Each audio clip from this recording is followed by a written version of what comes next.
The story begins with our protagonist being greeted by a supreme being in a strange, ethereal place. She tells him that he has been summoned to Midgard through an otherworlder's summoning spell, and she introduces herself as Lady Nolan. Then almost immediately she apologizes, explaining that he was accidentally caught in a summoning ritual meant for someone else. The protagonist confusedly points out the contradiction. She just welcomed him, yet says his presence here is a mistake. Nolan elaborates, explaining that the otherworlder's summoning system randomly selects individuals from countless worlds. He was excluded from the list of potential targets, but somehow, the system picked him anyway. This revelation leaves the protagonist stunned, and Nolan further clarifies that the summoning spell itself is inherently dangerous. The laws of Earth and Midgard differ so drastically that the act of summoning risks destabilizing Midgard entirely. This danger led to the spell being forbidden, yet a reckless nation still went through with it. Nolan noticed the spell's activation and intervened to minimize the damage, but she couldn't stop it entirely, and she managed to bring him to her domain for now. The protagonist asks if others summoned by the spell are in the same place. Nolan shakes her head, explaining that they were the proper targets and were sent to the Holy Sidonia Empire, where the spell originated.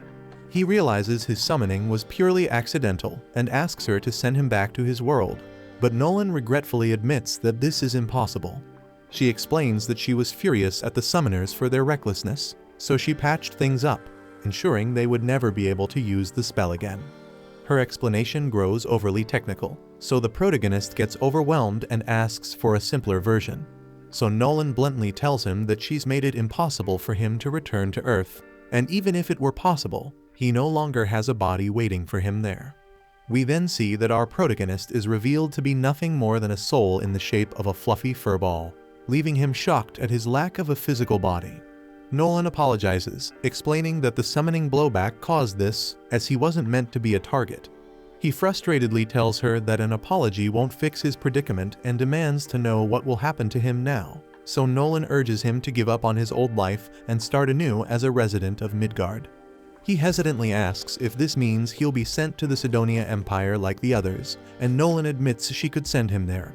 However, she warns that the Sidonia Empire is a difficult and dangerous place, and as an accidental summon, his treatment there would likely be terrible. This disheartens him, but Nolan reassures him, saying she feels responsible for his situation and intends to help him. She reveals her plan to send him to a different nation, one where he can have a better chance, and promises to give him her blessing as compensation. Confused by her words, he listens as she explains that this situation resembles the premise of video games and anime in Japan, and that shit means that being sent to a fantasy world with opportunities for adventure. She enthusiastically claims it'll be exciting for him, though he feels nothing but anxiety. Ignoring his doubts, Nolan asks him to try opening his status window, and to his surprise, it appears when he thinks about it. The window shows he is now 17 years old, and despite being a 40-year-old salaryman in his previous life, he doesn't have a job listed. So Nolan explains that in this world, the concept of a salaryman doesn't exist. Instead, there are combat jobs like swordsman, mage, knight, thief, and hunter, as well as production jobs such as herbalist, alchemist, blacksmith, and carpenter. And since fighting doesn't interest him, he expresses his desire for a production job. So Nolan obliges and grants him a skill suited for production work along with a few other useful starter skills to aid him in his new life. She advises him that by utilizing his skills through practice and effort, he will eventually unlock a formal job title. And with that, she sends him to the continent of Asgard to begin his journey. The protagonist then gets teleported to a serene spot by a pond, where he catches a glimpse of his reflection and thinks he looks pretty hot in his new form. Checking the items Nolan gave him, he finds some food, money, and a knife. Opening his status window, he realizes it might be problematic if people find out he has Nolan's blessing, and that thinking makes him discover that he can conceal his skills, so he hides both his blessing and his item box skill. As he continues exploring his abilities, he notices he also has several magic skills. Like any typical otaku, he decides to try them out. He avoids testing fire magic, worried it might accidentally set the area ablaze. Instead, he starts with earth magic, followed by wind and water magic. Watching the spells in action, he feels a rush of excitement, thinking to himself that this truly is a fantasy world. Determined to learn more, he sets out to find a village. While walking, he stumbles upon a piece of wood and uses his appraisal skill to identify it as treant wood. This high-quality material comes from a treant monster and can be used to craft staves, magic items, and spear shafts. Thrilled with the discovery, he uses his blacksmithing skill to shape the wood into a sturdy spear. Observing the rich resources of the area like treant wood, he speculates that the plants might also be unique. And after searching further, he discovers the region is brimming with useful herbs. So he starts gathering as much as he can, but he realizes it won't all fit in his bag, so he stores the excess in his item box, which conveniently has unlimited storage. Suddenly, a girl runs toward him in a panic and hides behind him, and he sees that she's being chased by a massive, ferocious rabbit. He quickly notices how unnaturally large the rabbit is and grabs his spear to defend her. But the girl warns him that the rabbit is carnivorous, making him even more nervous. As the creature leaps at him, he manages to strike it down with his spear, and that shit kills him immediately. Takumi stands in disbelief, amazed that he was able to defeat such a dangerous beast. But this victory earns him a warrior job, even though he doesn't want it. The girl thanks him for saving her, and he asks where she's from. She explains that she's from Board Village and had wandered into the forest while gathering medicinal herbs. He asks if he can accompany her back to the village, and she happily agrees. He feels relieved and smiles, but before they leave she asks if he isn't going to take the horned rabbit with him and mentions that the rabbit is considered quite a delicacy. He quickly stores the rabbit's corpse in his item box, explaining that while it can't hold living things, storing non-living objects like corpses isn't an issue. The girl is amazed at his item box skill and compliments him, and then introduces herself as Molly, and he responds by introducing himself as Takumi. The scene then shifts to the Holy Sidonia Empire, where the three summoned humans find themselves confused about their situation. A cloaked woman then approaches them, welcoming them to a new world. She explains that they have been summoned to use their powers as heroes to save this realm. However, her cryptic explanation only deepens their confusion. She then introduces herself as Elizabeth, the first empress of the Holy Sidonia Empire, and reveals her face, and her expression exudes the air of someone who might suck your damn soul in some dark alley. Then we see that among the three, a girl named Akane suddenly gains a unique skill called Revelation from Lady Nolan. This skill grants her divine insight, instructing her to trust her instincts as they will guide her to the right decisions. Following her instincts, Akane decides not to trust Elizabeth, because everything about her appearance screams dangerous.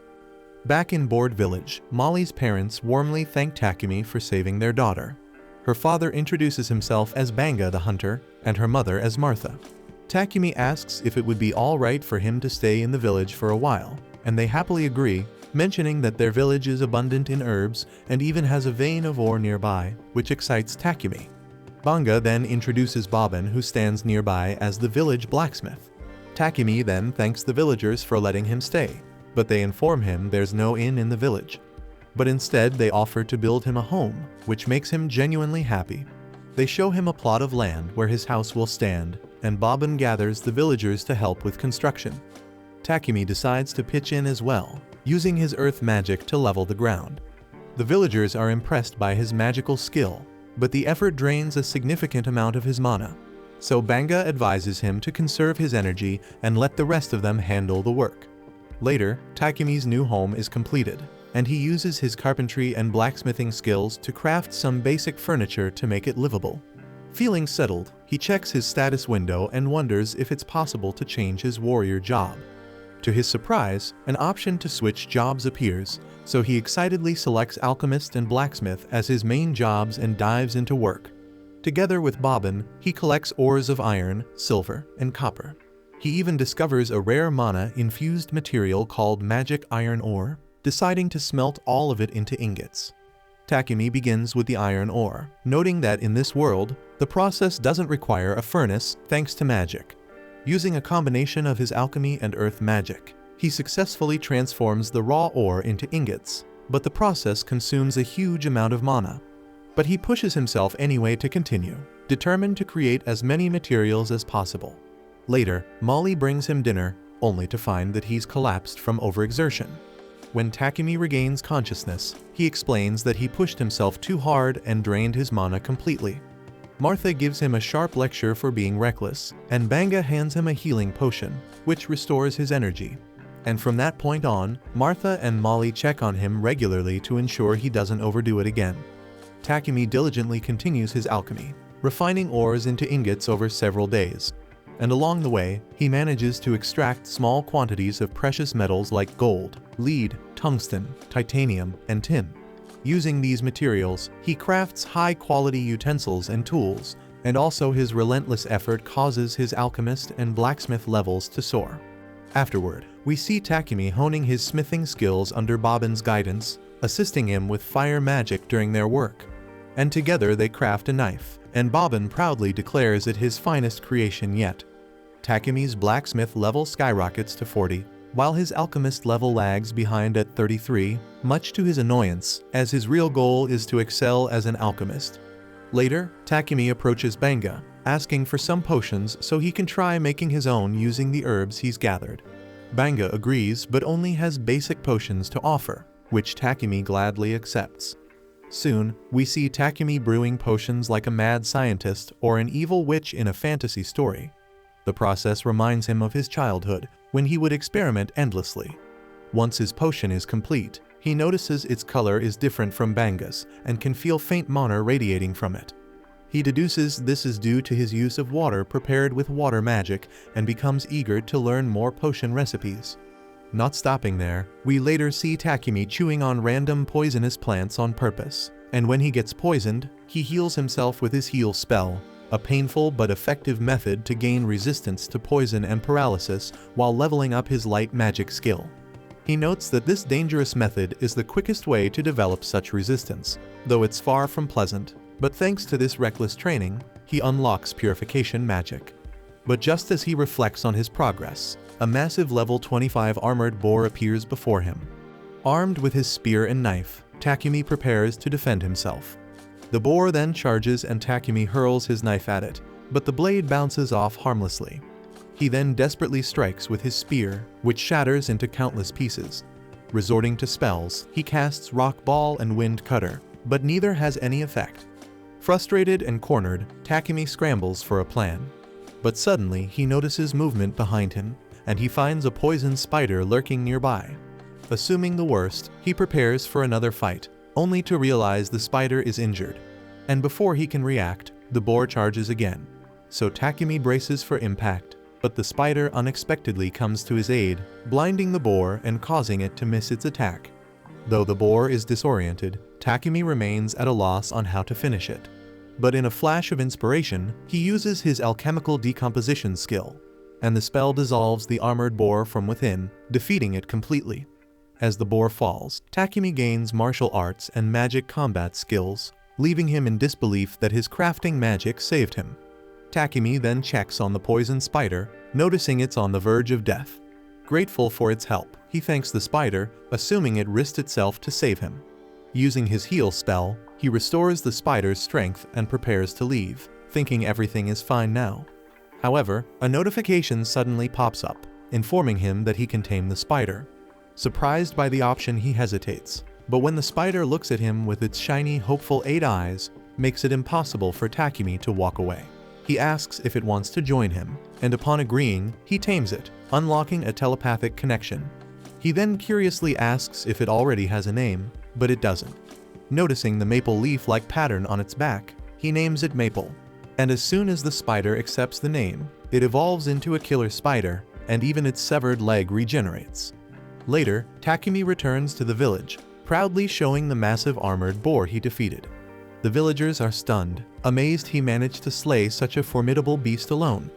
Molly, however, quickly notices the large spider perched on his back. Alarm spreads among the villagers, but Takumi reassures them, explaining that Maple is a tamed monster. Banga is floored, remarking that taming insect-type monsters is almost unheard of. Not wanting to linger on the subject, Takumi redirects their attention to the boar, suggesting they focus on preparing it for a feast. The villagers are shocked at his generosity in sharing such a valuable catch, but he shrugs it off, happy to share. Soon the entire village gathers for a celebratory feast. While they eat, Banga hands Takumi the boar's fangs and leftover hide, explaining that these items can fetch a good price in a big city. Takumi curiously asks about the nearest city, and Banga tells him it's a place called Bolton. Then we see Maple playing with the village children, endearing herself to the community. Watching the lively scene, Bobbin remarks that the village has become brighter and more cheerful since Takumi's arrival. Banga agrees but reflects that Takumi doesn't seem like the type to settle in a small village forever. Meanwhile, in Midgard, Nolan observes Takumi from afar, pleased to see he's thriving. Another Supreme Being joins her, asking what Nolan expects from the boy. Nolan feigns ignorance, but the Supreme Being presses, revealing that she gave Takumi a special body, her blessing, and even sent him a full year into the past before the Holy Sidonia Empire's summoning spell was activated. Nolan dismisses the notion that she has any deeper intentions, but her expression betrays her true thoughts, hinting that she may have a deeper plan for Takumi's future. One morning, Takumi wakes up to find himself tied up in bed, and he immediately knows Maple is behind it. She apologizes, explaining that she's been feeling lonely because Takumi has been so busy lately and just wanted to get his attention. Realizing he's been neglecting her, Takumi admits that work has been consuming all this time, so he decides to take the day off and spend it with Maple, and this simple gesture makes her ecstatic. Just as the two are getting ready to enjoy their day, Martha walks in with Takumi's lunch and immediately notices the awkward situation. To her, it looks like something strange is going on between Takumi and Maple, but Takumi insists that it's not what she's imagining. Martha takes his explanation at face value, but can't help noticing the silky threads Maple has produced. Intrigued, she gets the idea to harvest as much silk as possible from Maple, seeing it as a golden opportunity. Later that day, Martha proudly shows off a shirt she's made from the spider silk, and the ladies in the village are going wild over its texture and quality. Takumi, surprised by their enthusiasm, learns that spider silk is considered a rare luxury item, usually only affordable to nobles. Martha, sensing a lucrative opportunity, asks Maple if she can produce more fabric. Maple obliges and eagerly squirts out more silk, but the process is time-consuming, so this means that she won't have time to play with Takumi anymore. Though Takumi is a little disappointed as he has been looking forward to spending the day with her, still he knows he has other responsibilities to tackle, so he's not entirely bothered. It's been about a month since Takumi first arrived in the village, and he's starting to plan his next steps. He intends to head to the city to advance his studies in alchemy, but the thought of saying goodbye to the villagers he's grown close to leaves him hesitant.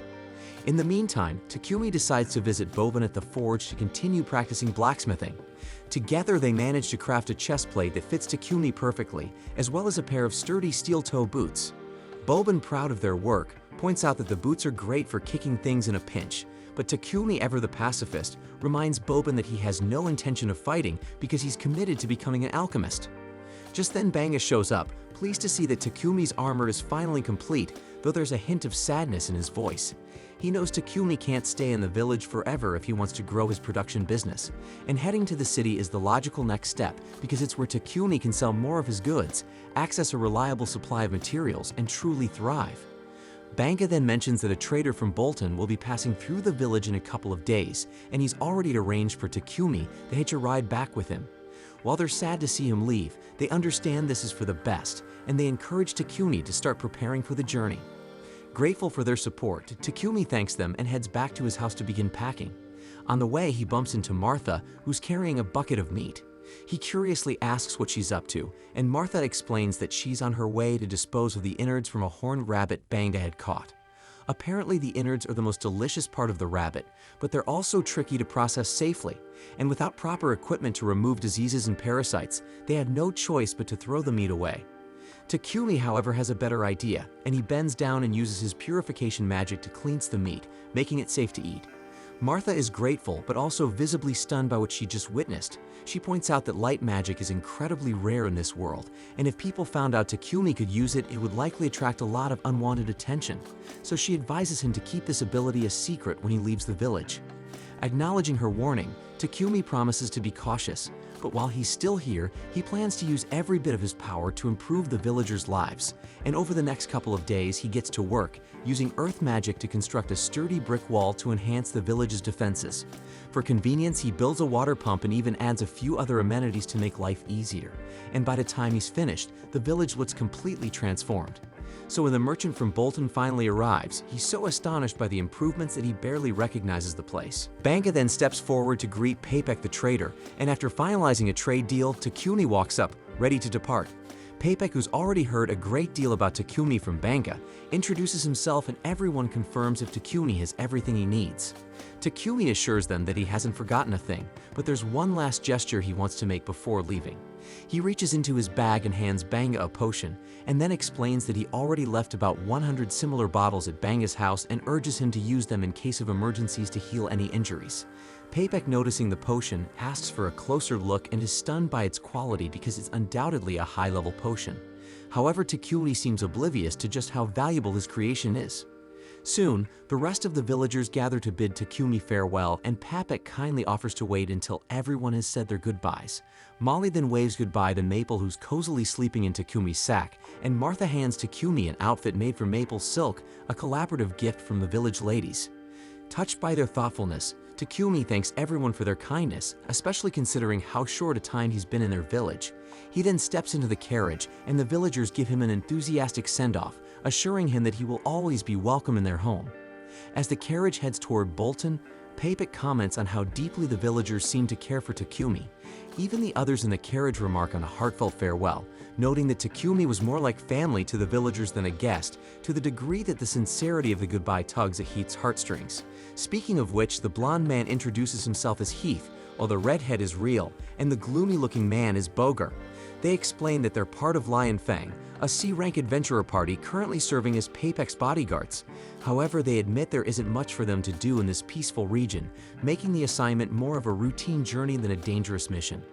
Real then notices Takumi clutching his bag tightly and curiously asks if something precious is inside. And Takumi casually answers that his pet killer spider Maple is sleeping in there. The group is stunned that Takumi managed to tame a killer spider, prompting Real to ask if he can see it.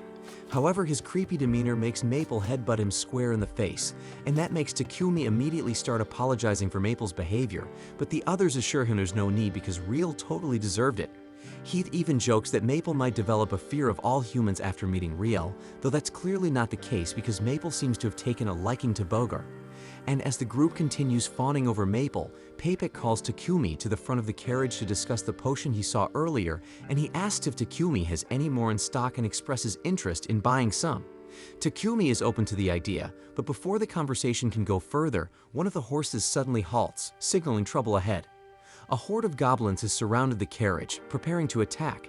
The group knows this is bad news, but instead of panicking, they seem excited about the chance to finally see some action. They tell Takumi and Papek to stay put while they handle the situation.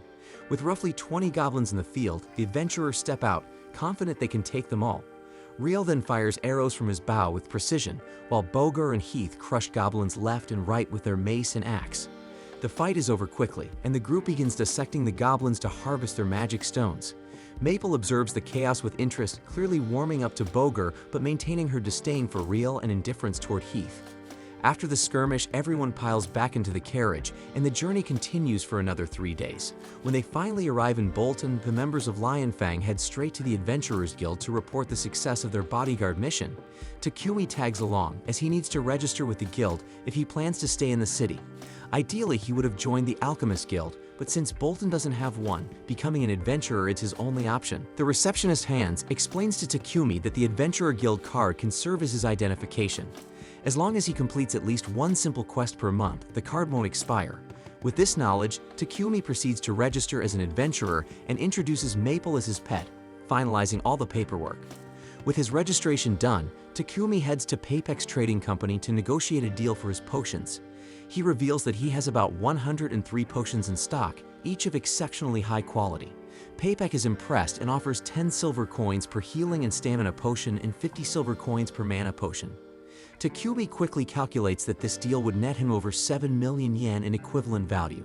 Shocked by the amount, he feels it's too much money, but Papek reassures him that this is fair, adding that Takumi could earn even more if he established a solid reputation as a potion producer. Papek, aware of Takumi's plans to become a producer in the city, advises him to find a home with an attached workshop for efficiency. Takumi realizes he hadn't even thought about housing yet.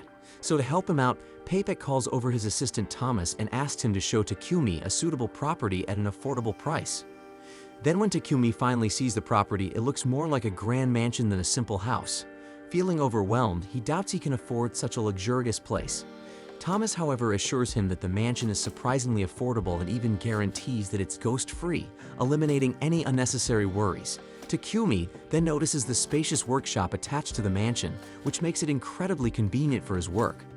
Realizing the long-term benefits and knowing he has enough funds from the potion deal, Takumi decides to go for it. And after a moment of deliberation, he tells Thomas with newfound confidence that he'll take the mansion. Thomas is delighted to hear Takumi's decision and assures him he'll begin the paperwork immediately, and he tells Takumi he can move in as early as tomorrow. As they walk through the city streets, Takumi catches a foul stench in the air. Noticing Takumi's discomfort, Thomas explains that the unpleasant odor comes from the city sewers. While the wealthy use magical purifiers to clean their sewage, the main city sewers lack this luxury due to the rarity and expense of magical purifiers, which are typically found only in ancient ruins or dungeons. And occasionally priests are hired to manually purify the sewers with magic, but most of the time they remain filthy. The next day, Takumi and Maple settle into their new house, and Takumi immediately starts brainstorming a solution to the sewer issue.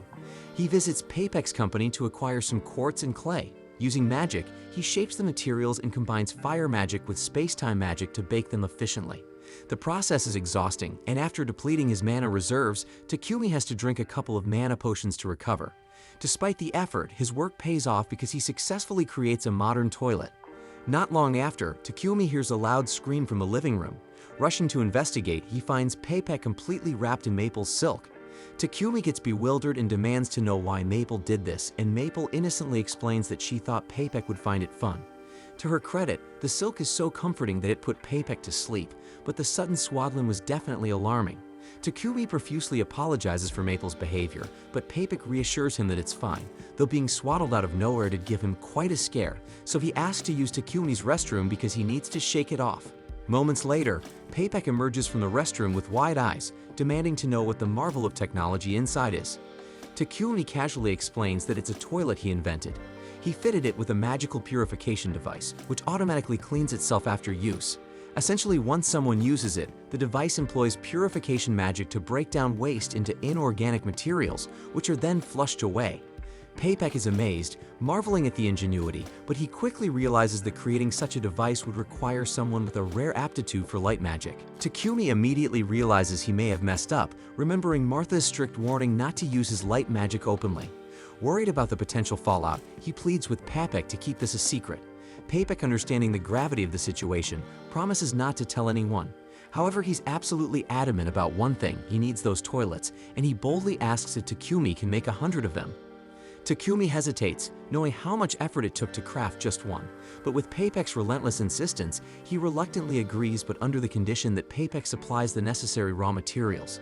Papek gets overjoyed and accepts the deal, but points out that it's unreasonable for Takumi to handle the entire workload himself. So he suggests that Takumi should consider getting a slave. The suggestion shocks Takumi, who's firmly against slavery. Papek, however, reasons that if Takumi wants to keep his abilities under wraps, having a bound-to-secrecy slave is the safest option. Light magic is a massive deal, marking someone as chosen by God, and the Church of Divine Light wouldn't take kindly to commoners gaining access to cheap purification methods via Takumi's toilets. The church, which profits heavily from monopolizing purification magic, would likely try to force Takumi into their fold. But Papek reassures him that he already has a plan to deal with the church, so Takumi doesn't need to worry about them for now. Papek then emphasizes that keeping the church in the dark about his light magic is paramount, which is why hiring a slave might be the safest option. But Takumi remains firmly opposed to slavery, vowing to handle the work alone if necessary. But before they can argue further, Takumi's guild card suddenly begins glowing. He curiously checks it and finds a notification requiring him to complete a verification quest to maintain his adventurer status. Realizing he won't have time to handle the toilet production alone, he reluctantly agrees to Papek's suggestion. Papek then takes Takumi to the Mulan Trading Company, assuring him they are the most ethical slave traders available. Then, while Papek goes to negotiate a good deal with the owner, Takumi steps out into the garden, drawn by its beauty. There he notices a stunning elf girl sitting alone on a terrace, and before he can say anything, she spots him and sharply orders him to leave. The scene then shifts to Takumi meeting Mulan, the owner of a slave trading company. Papek introduces Takumi to her, explaining that he's looking for a slave. However, he adds that Takumi is hesitant about using a slave contract, so Takumi reveals that in his homeland, slavery doesn't exist. Mulan nods in understanding and explains that if Takumi makes a contract with a slave, the slave will indeed be bound to him. However, she assures him that in the kingdom of Barkula, the rights of slaves are protected by law. She then outlines the general rights of slaves, and Takumi sums it up, noting that the owner is obligated to provide food, clothing, and shelter. Additionally, both the owner and the slave are strictly forbidden from causing life-threatening harm to one another, and the slave is prohibited from sharing any personal information about their owner with others. Takumi reflects that this system is different from what he had imagined. Mulan then explains the common types of contracts. Slaves who enter servitude due to debt remain bound until their debt is fully repaid. Criminals can choose contracts as a form of rehabilitation and to earn a livelihood. Prisoners of war may accept contracts to secure a place to live. However, she adds that some people are captured and forced into slavery illegally, a sad reality that occurs all too often.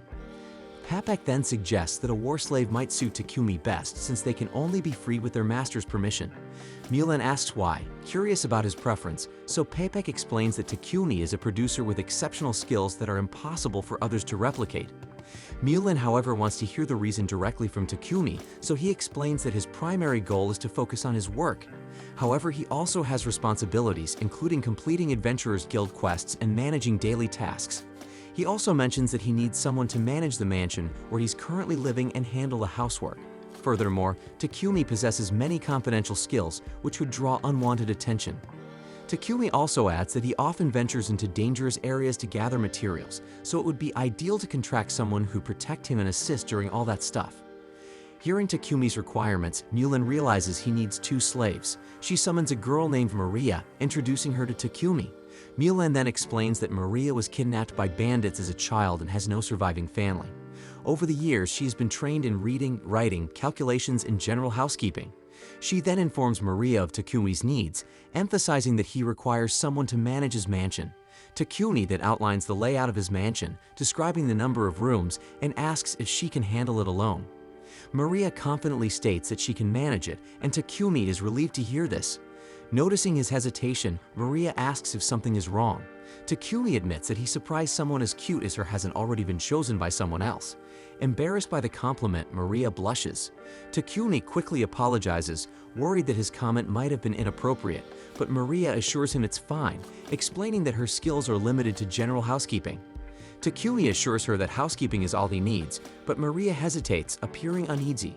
When he asks what's wrong, she shyly clarifies that she won't be sharing his bed.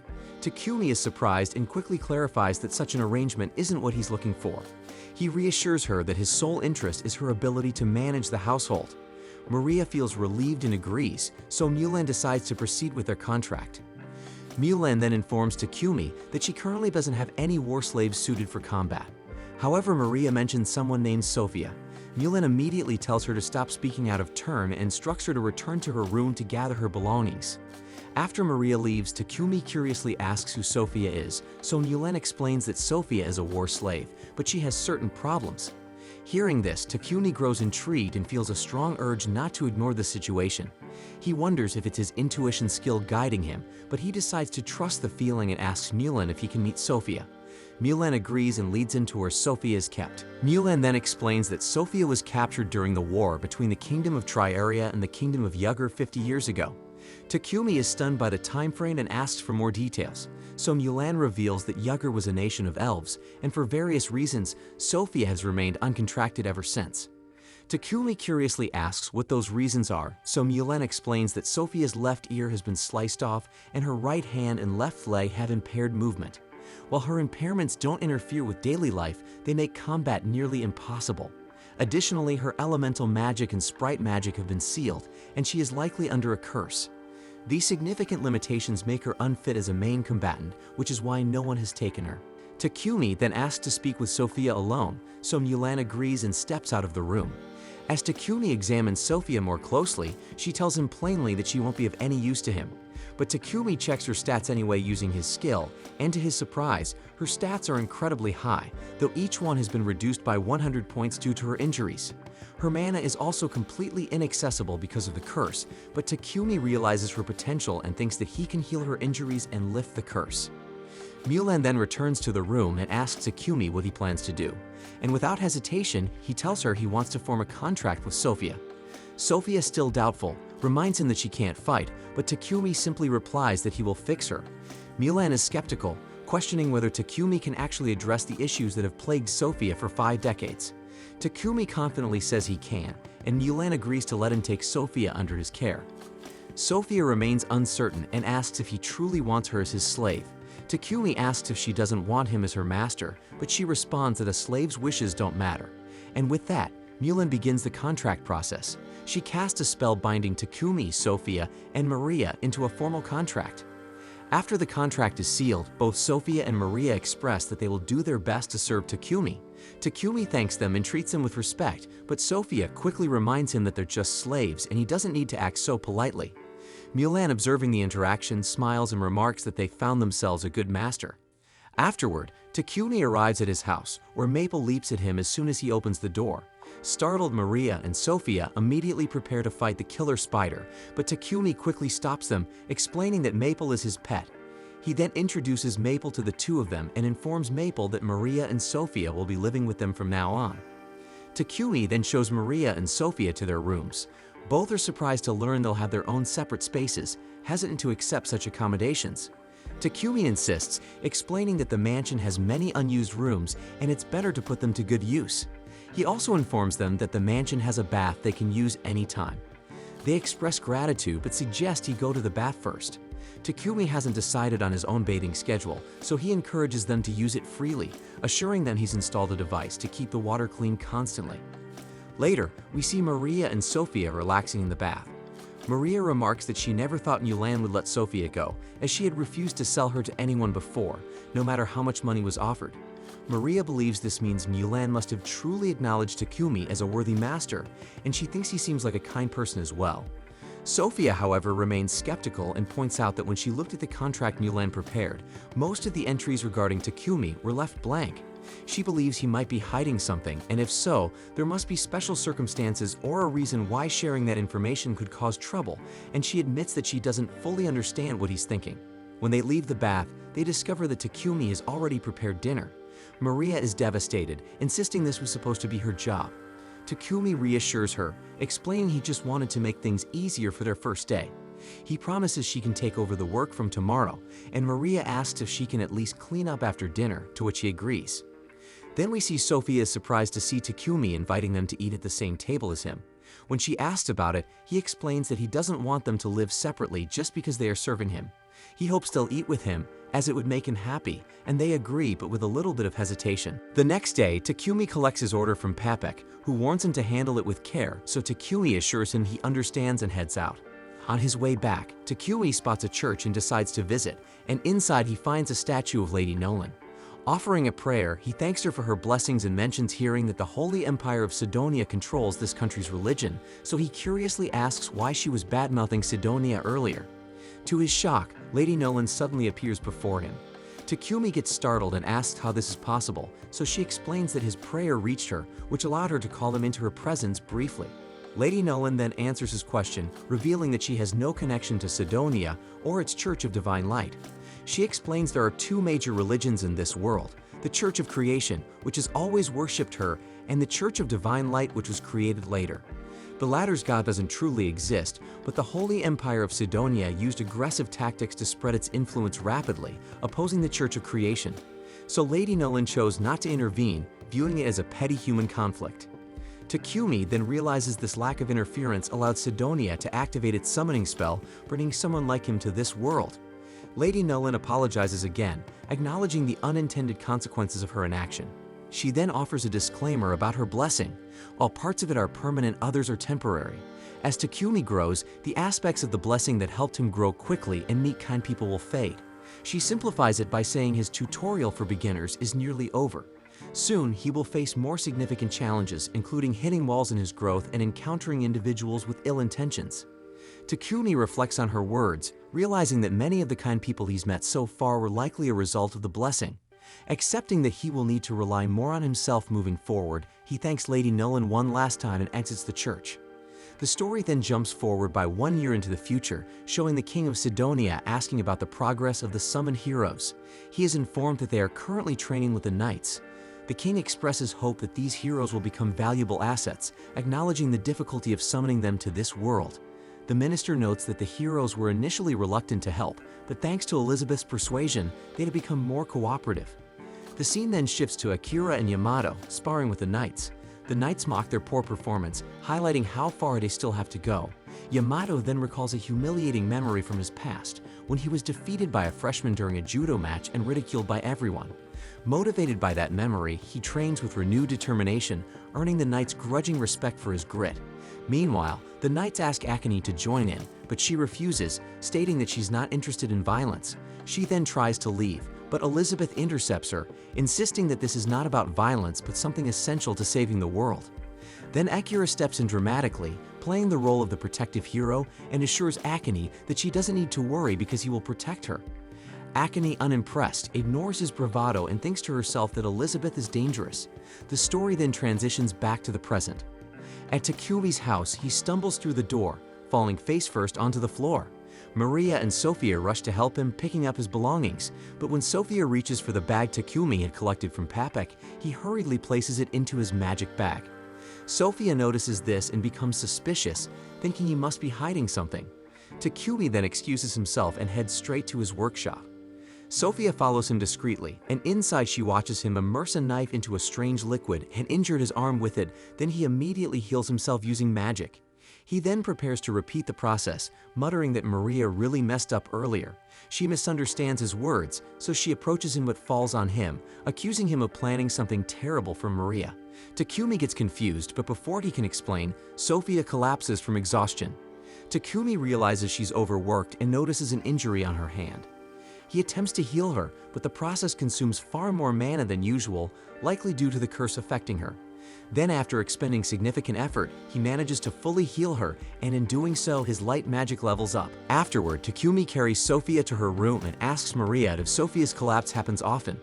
Maria explains that Sophia has fainted from exhaustion before, usually when she moves too suddenly or gets overly excited, and she suspects the cause is the curse affecting Sophia. Determined to help, Takumi begins a healing process, combining his Dispel spell with Extra Heal to treat her condition, and he successfully regenerates Sophia's ear and completes the treatment. Some time later, Sophia wakes up, confused about how she got to her room, so Maria asks if she's feeling alright, and Sophia admits that she feels lighter than ever. But then she quickly recalls her earlier misunderstanding, so she panics and urges Maria to run away, claiming Takumi isn't the man Maria thinks he is. Maria, however, smiles and tells Sophia that Takumi is even better than she imagined.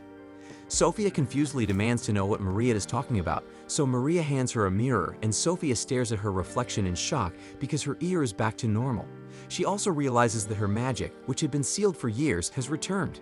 So Maria explains that Takumi cured her. Later, Sophia meets Takumi and asks him about what happened. He explains that earlier, he had been cutting and healing himself to level up his light magic so he could properly heal her. Sophia then curiously asks what he meant when he mentioned that Maria had messed up.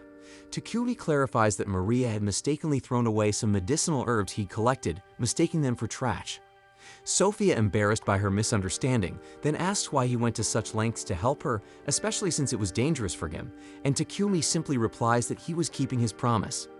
Hearing this, Sophia bursts into tears, deeply moved by his kindness. She then kneels before him and swears her lifelong loyalty, vowing to serve him with unwavering devotion. The next day, we find Takumi in a quiet library, flipping through dusty alchemy books to dig deeper into this world's magic. To his frustration, most of the texts barely scratch the surface of alchemy, leaving him puzzled as to why such a straightforward discipline has faded into obscurity. But after some thought, he concludes that alchemy must be a relic of an ancient magical civilization. Conveniently, Lady Nolan's blessing allows him to understand all languages in this world, making even the most complex alchemy books laughably simple for him to comprehend. Armed with new knowledge, Takumi returns home, where Maria greets him with sandwiches for lunch. As they eat, Maria begins muttering to herself about how heartwarming it was to see Takumi and Sophia reconciling the day before. She sheepishly admits she had been spying on them from behind the curtains because apparently personal privacy is overrated. She gushes about how romantic it was to witness Sophia pledging her loyalty to Takumi, likening it to a knight swearing to protect a princess. Except in this case, Takumi is the princess.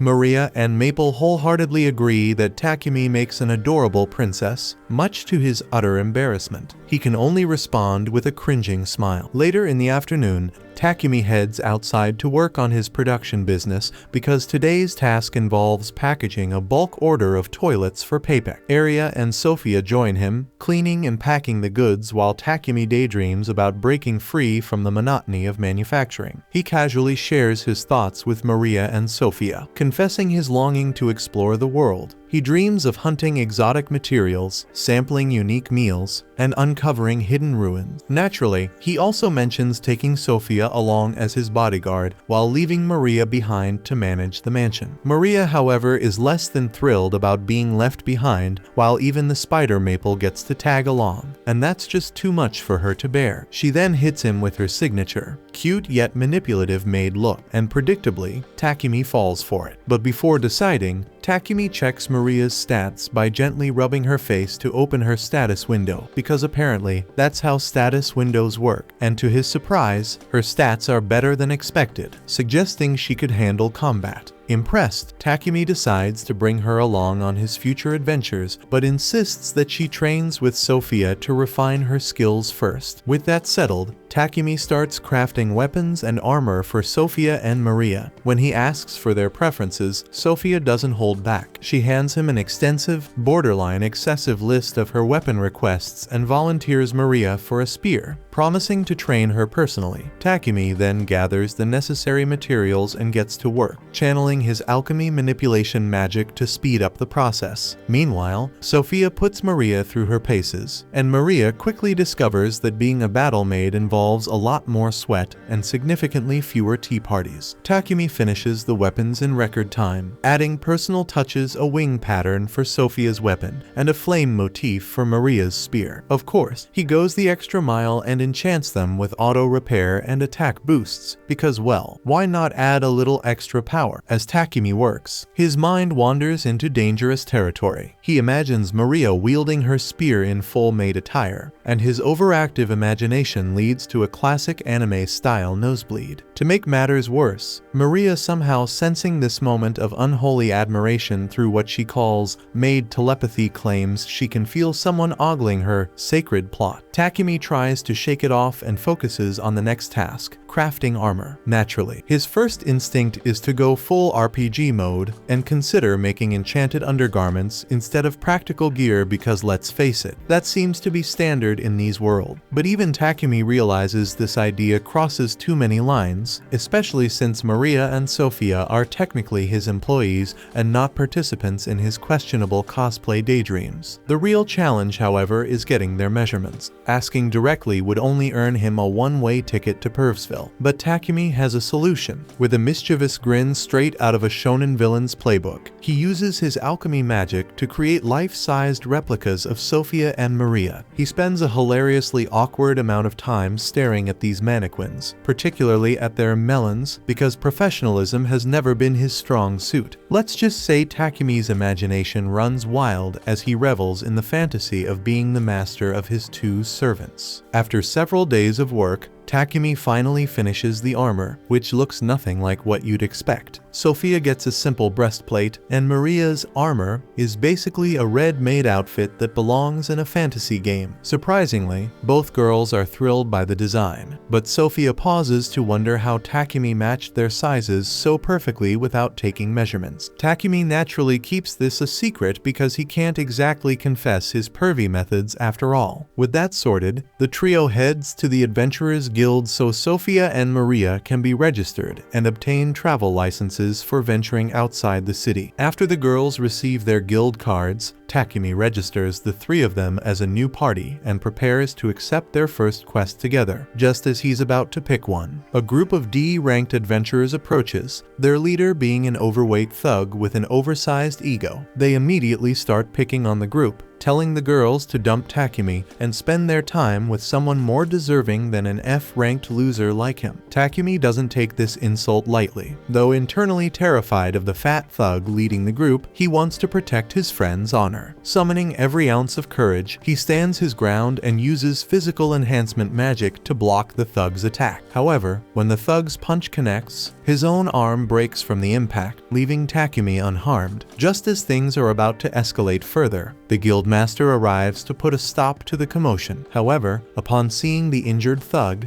the guildmaster immediately blames Takumi for the incident, completely unaware that the thug hurt himself trying to attack Takumi. As the guildmaster scolds Takumi, Sophia, and Maria, the receptionist Hans intervenes, explaining that the white-haired idiot hadn't started the fight and was only defending himself. When Hans addresses the guildmaster by his title, Takumi's jaw nearly hits the floor. He's shocked to learn that the bald-headed, angry bird-looking man is actually the guildmaster. Hans formally introduces him as Barak. Ignoring the introduction, Barak sternly orders Hans to heal the thug's broken arm. Afterward, Barak asks Takumi and the girls to follow him. In what feels like an interrogation room, the guildmaster demands to know what Takumi's deal is. Initially hesitant to reveal his abilities, Takumi is forced to explain when Hans mentions detecting traces of magic at the fight scene. Hearing this, Takumi realizes how sharp Hans' sense skills must be. While admitting to using magic, Takumi clarifies that he didn't cast any spells on the goons from earlier. Instead, he explains that he coated his body with charcoal from his item box. Hans doubts him, but becomes convinced when Takumi adds that he synthesized the coal into diamond. Recognizing this as alchemy, Hans recalls that Takumi had initially wanted to join the Alchemist Guild when they first met. Ignoring the magic talk, Barak shifts the conversation to the women in Takumi's party. When Sophia and Maria confirm they're his teammates, Hans suggests promoting Takumi to rank D to deter further harassment from weakling. Barak agrees, noting it might prevent more skirmishes like the earlier one. However, since Sophia and Maria just joined the guild that day, Hans proposes assigning them some starter quests to help them rank up quickly. Realizing that climbing the ranks would make them better protectors for their master, the girls eagerly accept. Later that day, the trio heads into the woods to tackle their quests. They've been tasked with 3 jobs: exterminating goblins, dealing with kobolds, and gathering herb. As they venture into the forest, Maple signals Takumi about goblins hiding in the bushes. Takumi alerts the girls, and Sophia charges in, swiftly attacking the goblins. 2 more goblins rush out, but Maple ensnares their legs with her webs, allowing Takumi and Maria to finish them off with well-placed strikes. As they move forward, Takumi grows increasingly uneasy at the sheer number of kobolds and goblins they keep encountering. No matter how many they kill, more seem to appear. Sophia speculates that there's likely an encampment nearby, possibly with a general leading the monsters. The mere mention of a goblin general makes Takumi feel like his bladder might betray him. Sophia doesn't help, casually mentioning that it typically takes 5 rank D adventure parties to wipe out an encampment with a general. The thought feels impossible to Takumi, but Sophia is confident they can pull it off if they combine their unique magic skills for a surprise attack. While her plan sounds promising, Takumi internally screams, wishing he were anywhere else but here. To make matters worse, Maple suddenly announces that it's about to evolve. Panicked, Takumi immediately opens an emergency portal to his pocket dimension and hurriedly sends Maple into it to avoid any surprises. Pressing on, they finally locate the monster's camp. Sophia estimates that there are around 300 to 400 enemies. The number alone is enough to make Takumi's legs wobble as he anxiously reconsiders their options. With the enemy's location confirmed, Sophia, Maria, and Takumi raise their tightly clenched fists, activating the magic rings that Takumi gave them before for a coordinated strike. Sophia's powerful wind magic, Maria's massive rock barrage, and Takumi's blazing firestorm combine into a devastating attack, wreaking havoc on the monsters' camp and decimating their numbers. For a brief shining moment, the clueless coward Takumi believes they've won, but his hope shatters when an enormous goblin general and 2 knights emerge from the rubble, and their grotesque appearance sends chills down Takumi's spine. Sophia then charges at the goblin general while leaving the knights to Takumi and Maria. But despite being a coward at heart, Takumi defends himself and uses his fire magic to obliterate one of the goblins. Once the group completes their quests, they return to the guild exhausted. Seeing their haul of magic stones leaves Hans in shock. He can't believe they managed to complete the quest in a single day. Surprised, Hans takes them to the back room to meet the guildmaster. The guildmaster is just as stunned as Hans, wondering how they achieved such a feat so quickly. But before he can question them further, Maple enters in her half-human form and slaps the guildmaster on his bald head before introducing herself. Takumi and Sophia are shocked by her new form, but Maria is delighted and excited to hear Maple speak for the first time. And after that shit, Takumi is promoted to rank E, while Sophia and Maria are promoted to rank F. Later, Maria shows Takumi a design for new undergarments for her and Sophia, and when Takumi looks at Maria's initial design, it resembles men's undergarment, and naturally the perv can't let that slide, so he sketches a more feminine design for them. And the moment Maria sees it, her cheeks flush furiously, and she stammers as she begs him to make it. While they talk, Maple informs Takumi that Papek has arrived. Papek faints upon seeing Maple's new form, but when he recovers, he tells Takumi that the Lord of Bolton has summoned him to express gratitude for the toilets he made. When Takumi meets the Lord, he is thanked repeatedly for his contributions to the town's sanitation. The Lord's kindness surprises Takumi, who starts to think of him as a good and honorable leader. Later that evening, Maple delivers the finished underwear to the girls. As they hold it up, they marvel at how comfortable it feels and jokingly ask if they can try it on in front of Takumi. This suggestion is enough to make the virgin dimwit freak out entirely, screaming like a scared little girl. He bolts into his room and slams the door behind him, leaving the girls laughing at his embarrassment and thinking that he is too chicken. Thanks for watching. Subscribe to not miss the next part.